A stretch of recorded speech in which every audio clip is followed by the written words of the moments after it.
आप देख रहे हैं हिंदी खबर। आपके साथ मैं हूं मोनिका सिंह। कनाडा में G7 शिखर सम्मेलन में हिस्सा लेने के लिए प्रधानमंत्री नरेंद्र मोदी पहुंच चुके हैं। कनाडा पहुंचने पर पीएम मोदी का भव्य स्वागत किया गया।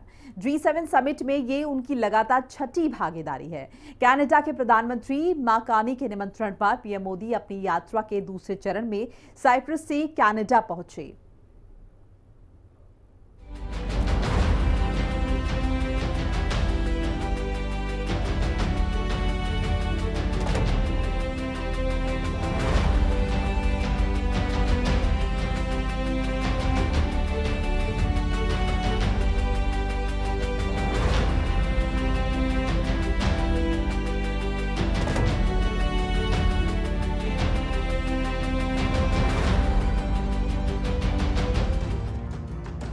कनाडा दौरे पर मोदी, पाक चीन में खलबली। G7 में भागीदारी देखेगी दुनिया सारी। साइप्रस में भारत का सम्मान, सपनों के साथ बेचेंगे समाधान। समिट छोड़कर लौटे डोनाल्ड ट्रंप, मिडिल ईस्ट में मचा हड़कंप।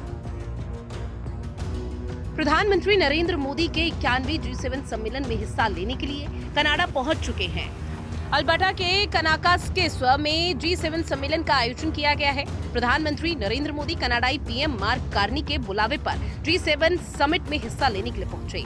16-17 जून के इस सम्मेलन में France, America, United kingdom, Germany, Japan और इटली के प्रमुख हिस्सा लेते हैं। ये लगातार छठी बार है जब पीएम मोदी G7 समिट का हिस्सा बन रहे हैं। आपको बता दें कि G7 सम्मेलन का पहला दिन शानदार रहा। हालांकि अमेरिकी राष्ट्रपति डोनाल्ड ट्रंप बीच में ही वापस चले गए। ऐसे में पीएम मोदी और ट्रंप की मुलाकात अब नहीं हो सकेगी।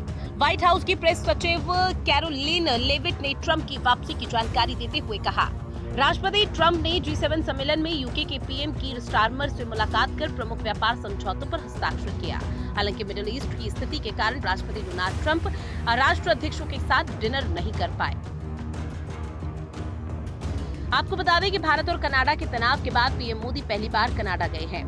साल 2023 में कनाडा के गुरुद्वारे के बाहर खालिस्तानी आतंकवादी हरदीप सिंह पुरी की हत्या हो गई थी, जिसमें भारतीय एजेंट के शामिल होने का दावा किया गया था। इसके बाद से ही नई दिल्ली और ओटावा के रिश्तों में खटास देखने को मिली।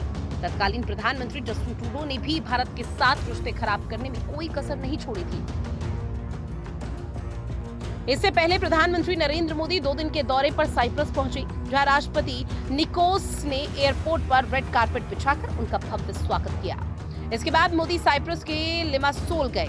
वहां होटल के बाहर भारतीय समुदाय से मुलाकात की, बच्चों को दुलार किया। इस दौरान भारत माता की जय के नारे लगाते रहे। दोनों देशों के व्यापार को बढ़ावा देने के लिए पीएम मोदी और साइप्रस राष्ट्रपति के बीच बैठक भी हुई। इस दौरान पीएम मोदी ने कहा कि ऐसा 6 दशक बाद हुआ है कि लगातार तीसरी बार एक ही सरकार चुनी गई।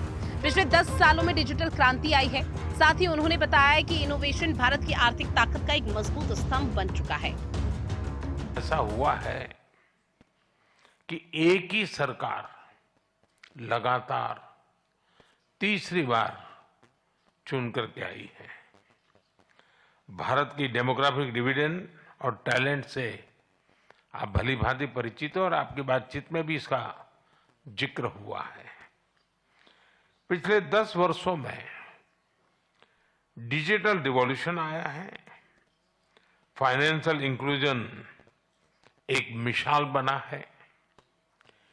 यूनिफाइड पेमेंट्स इंटरफेस यानी यूपीआई के माध्यम से आज विश्व का 50% डिजिटल ट्रांजैक्शन भारत में होता है। फ्रांस जैसे कई देश इससे जुड़े हैं। साइप्रस को भी इससे जुड़ने के लिए बात चल रही है और मैं इसका स्वागत करता हूं। इनोवेशन भारत की आर्थिक शक्ति का मजबूत स्तंभ बना है। हमारे 1 लाख से ज्यादा स्टार्टअप्स सिर्फ सपने नहीं, समाधान बेचते हैं। इनमें से 100 यूनिकॉर्न बन चुके हैं।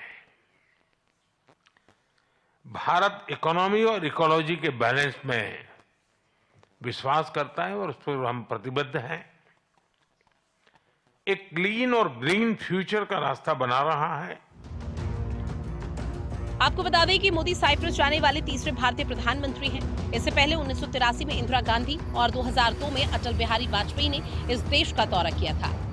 क्या है G7 संगठन? G7 दुनिया के 7 विकसित और अमीर देश Canada, France, Germany, Italy, Japan, Britain और अमेरिका का एक समूह है। इसे ग्रुप ऑफ 7 भी कहा जाता है। इसकी शुरुआत शीत युद्ध के दौरान उस समय हुई जब एक तरफ सोवियत संघ और उसके समर्थन वाले देशों ने मिलकर वार्सा के नाम पर एक ग्रुप बनाया था, तो वहीं दूसरी तरफ पश्चिम के औद्योगिक और विकसित देश थे। 1975 में फ्रांस, इटली, वेस्ट जर्मनी, उस समय जर्मनी 2 टुकड़ों में बटा था। अमेरिका, ब्रिटेन और जापान एक मंच पर आते हैं। उनका मकसद अपने हितों से जुड़े अर्थव्यवस्था के मुद्दों पर एक साथ बैठक कर चर्चा करना होता है। तब से इस अनौपचारिक संगठन की शुरुआत होती है। शुरुआत में ये 6 देश थे। 1976 में कनाडा के शामिल होने से ये G7 हो गया। इसके बाद रूस को जोड़ा गया।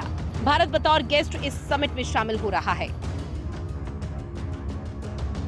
प्रधानमंत्री नरेंद्र मोदी की यात्रा ने भारतीय कनाडाई लोगों में उत्साह पैदा कर दिया, क्योंकि कनाडा में 1.8 मिलियन भारतीय कनाडाई और 10 लाख भारतीय नागरिकों के साथ सबसे बड़ा प्रवासी समुदाय है। ब्यूरो रिपोर्ट, हिंदी खबर।